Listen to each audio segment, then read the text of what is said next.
If anything, they find a reason not to like something. How do you like it? It's too hot, it's too cold, it's too bright, it's too this, it's too that. But when the poor people, that they are not busy running after their desires and fulfilling those desires, whatever that is in front of them, they feel so happy. They eat a piece of bread like it is the best cake in the world. And rich people eating the cake, you see no joy, no happiness, no smiling, no happiness. Go to these high-class places, correct? Look into their faces, complete darkness, empty. Look to their faces, whether it's restaurant or this or that. See if there is happiness coming from them. No happiness, no joy, no satisfaction, no contentment. That's why they're running after the world to eat more and more, to get more and more, to fulfill that emptiness that they have in their hearts. It's empty. They can have the best of things, but you see, they're not even smiling. They're not happy. Because they're running after this world to fill that emptiness in your heart. But the emptiness in the heart, it can only be filled by Allah, nothing else. Allah subhanahu wa ta'ala has said this 1400 years ago. Bismillah ar-Rahman ar-Rahim, Allah bi zikrullahi ta'ma'in kulub. If you want your heart to be satisfied, say Allah. Put Allah in your heart. That time, whatever that you do, you will find satisfaction because you're doing it in Allah's name. You're working in the barn, that is satisfaction because you're finding Allah everywhere in the work that you're doing, just like Zemre. That his work, Hazrat Larry, serving his Shaykh. People are complaining. Murids are complaining. Why am I living here in the Dergah? What? Once upon a time there was. You're saying you want to serve? Yes. Okay. You want to serve? You may do this, this and this. We're not forcing you. One of the biggest places, holy places in the Dergah, the heart of the Dergah, is in the kitchen. But they're hating to work in the kitchen. We have an extension of that kitchen, alhamdulillah, Shaykh Effendi opening the way for us to feed the people in the town, our cafe, working there. So many people, they fail that test too. Some running away and saying, what, I'm going to do this my whole life? Just to clean the dishes the whole life. You know Zemre, he did not sit with his Shaykh to eat.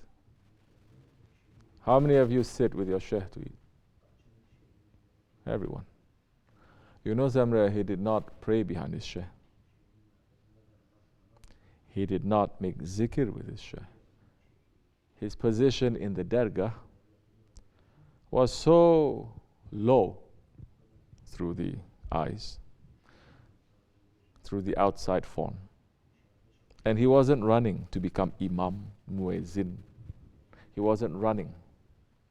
His whole work was just to go up to those mountains, to collect firewood and to bring it down, to go right after Fajr, to stay up there to collect firewood whole day long and to come back at Maghrib time and to eat in the kitchen. He didn't do it for 1 month or 1 year. He did it for 40 years. That is service. 21st century murids, you cannot even last. People running away. But if you look at it, the secret's there, just to collect the firewood and to provide heat and light to the entire Dergah will give you more sawab, more stations than you standing up whole night long to worship and to pray and to recite. You want things to open. You want Allah subhanahu wa ta'ala to put his eyes on you. Run to serve. But we've forgotten all of that. We become very spoiled. So if you don't have a dergah doing the old things, you will never get the taste of what they went through. And what they went through, like this or like that, it is what the Sahabi Kiram they went through. If you don't have a dergah that is going to make you to clean the toilets and to go to the barns and to go to the mountains and to go to the kitchen and to do everything with a sweat, you haven't even made one step into the tariqat. And to do all this with discipline, not to do all this with chaos. One day you do, next day say, I don't feel like it. I'm not doing it with my heart, I'm not going to do. Not to fight with one another and say, I'm just a test from our sheikh to you, so I can do whatever I want to you. No, not like that. You think there is chaos in the court of Allah? Can there be? Can there be chaos in the court of Allah? No. The dergah, it is this threshold into the court of Allah. Whatever that you are chaotic, you're going to bring chaos everywhere you go. It is not the way to teach. There may be certain things that are happening, but the Shah is always controlling everything to maintain a balance, and there is going to be harmony. Harmony doesn't mean everything is the same. Harmony means this one is up, this one is down, but together they are good. It fits. Alhamdulillah. This is given to us. This is given to us. Free. This is given to us. That our Shaykh has left for us now to take this and to offer it to the whole world. The murids are not looking to their responsibility as representatives of their Shaykh. They're still representing themselves. They're still representing their ego and their desires. They're still representing their world. What is my world? Me and my family. What is their world? Me and my pets. What is their world? Me and my job. Whatever world it is. So now you're just taking the tariqat to serve your own world. There are so many like that. The dergah will always give. It never takes. Any dergah that says you must give, we are going to take, put a question mark there. Any dergah that is going to say, we're putting the face of our Shaykh and you must make a donation, put a question mark there.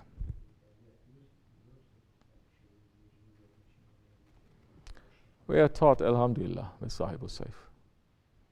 We are taught that we are coming out here not to run after our desires again, but to try to run away from our desires. And running away from our desires, you will know. The world is given to us. The more you run after the world, the more the world runs away from you. The more you run away from the world, the more the world will run after you. This fact, this truth will never change. Because this is a prophetic truth. It's coming from Allah. One day the Holy Prophet ﷺ said to Sahaba Kiram, he says, run. They didn't pause to ask him where, why, what, how, like so many people these days. They ran. They ran. Prophet ﷺ was standing. The sun was behind him. He says, now run. And they ran. The Prophet says, stop. They stop. Prophet says, where is your shadow? He says, it's in front of us, Ya Rasulullah. He says, if I ask you to run until Judgment Day, will you ever catch your shadow? They say, no, Ya Rasulullah. He says, now turn. Now run towards me. They started running towards him, top speed. The Prophet says, stop. Now turn around. Where is your shadow? He says, your shadow is with us, Ya Rasulullah. Was it chasing after you? He says, yes, Ya Rasulullah. He says, that is the world. The more you're running after it, the more it will run away from you. The more you run away from it, the more it will come to you. This is not meaning that you are now going to run away from the world so that you can be rich. Some too smart people, they're going to think, oh, okay, so that means if I run away from the world, Allah is going to make me rich. So let me run away from the world because I want to be rich. Oh, there's groups of people with thinking like that the Quran is describing. We are not from those.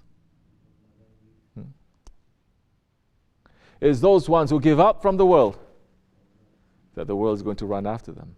And what is the world? Whatever your heart is desiring. That time when the world runs after you because you're running after the Prophet ﷺ and after Allah subhanahu wa ta'ala, the world that is coming to you is only going to serve you. It's not going to make you to become a slave to it. You need something, it'll be there. You don't have to become a slave to try to get it. In this world, this system is making everyone to become a slave to the desire. Everything that they are watching is just to ignite that desire. Oh, especially in this season, holy day season. It's not the season for giving, it's a season for spending. It's a season of wasting. Wasting. They fall completely into the hands of the capitalists, fall completely into the hands of those ones who are using the holy times to trick the people, to say now your happiness, your sense of fulfillment, your generosity is tied up to money only. More you spend means more generous you are. There are even people from different groups who are saying the sign that Allah loves you is when He gives you money. They stand up, they say hallelujah too. Their own minister is called Dollar. His last name is Dollar. Isn't that enough sign that is coming from Dajjal and Shaitan? Yeah. But don't be afraid. Don't doubt. Muslims are just one step behind. Running top speed to catch up to. In this month of Mawlid, we're asking Allah for forgiveness.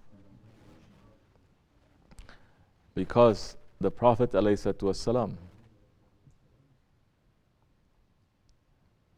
he has left two things behind him. And these two things, they are what? Amanat, isn't it? Isn't it a trust? He says, hold on to them, you will never go astray. One is the Quran al-Karim, and the other is what? My sunnat. And implied in that is the sunnats and the sunnats of those who follow him, the sunnats of the Sahabi Kiram. In another hadith Sharif, he's saying two things, the Quran and my Ahlul Bayt. In all of history, Islamic 1,400 years, only the Ottomans, they're holding these two high. The sunnat of the Rasulullah and the love of the Ahlul Bayt. All others, groups, they went off one way or another. They went off. But these two, the Quran al-Karim and the Sunnat, it is a trust that the Prophet ﷺ has left, and he says, hold on to these. It is enough sign now. This world, we have lost our firm handhold, our urwatul wuthqa to the Quran al-Karim and to the Sunnat of the Rasulullah. It is enough sign. Every day there are more scholars of Islam. Every day there's more alims and ulamas. Every day there's more hujjas and muftis. Every day people are running to learn fiqh, running to learn tajweed, running to learn the external knowledge of Islam, running to get ilm. I like to say ilm. You would think that there's more scholars, more hafiz, more alims. We must be turning this world more and more to become a paradise, but the opposite is true. studying more and more to become a held. And never forget, Hazrat Mahdi alayhi salam is going to come, and one of his first things that he's going to do is he's going to take out that sword of truth, and he's going to cut off the necks of 70,000 scholars of our nation. If you're running to become a scholar, good luck to you. Good luck. This is what the Prophet ﷺ is saying. We're not running after to become as scholars.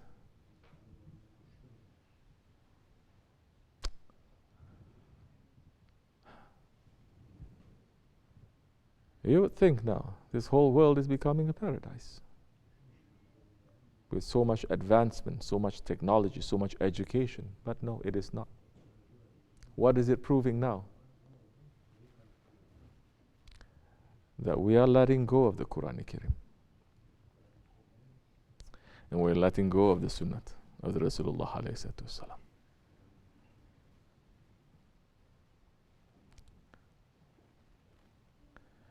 Everything needs a protector. The best of things, it will be destroyed if there is no protection. And the protection, especially for the Muslims, but for the whole world, is the shadow of Allah on earth. When there is no protection, the best will become the worst. As an ummah, we have rejected that protection. The representative of Allah on earth, the Khalifa. We have rejected it. We grew so much in number, so much in wealth, so much in technology, so much in knowledge, so much in education, so much in everything, but there is no protection. From inside, it has become rotten in this ummah, and from the outside, the enemies are grabbing and tearing the ummah apart like people coming to a dinner table.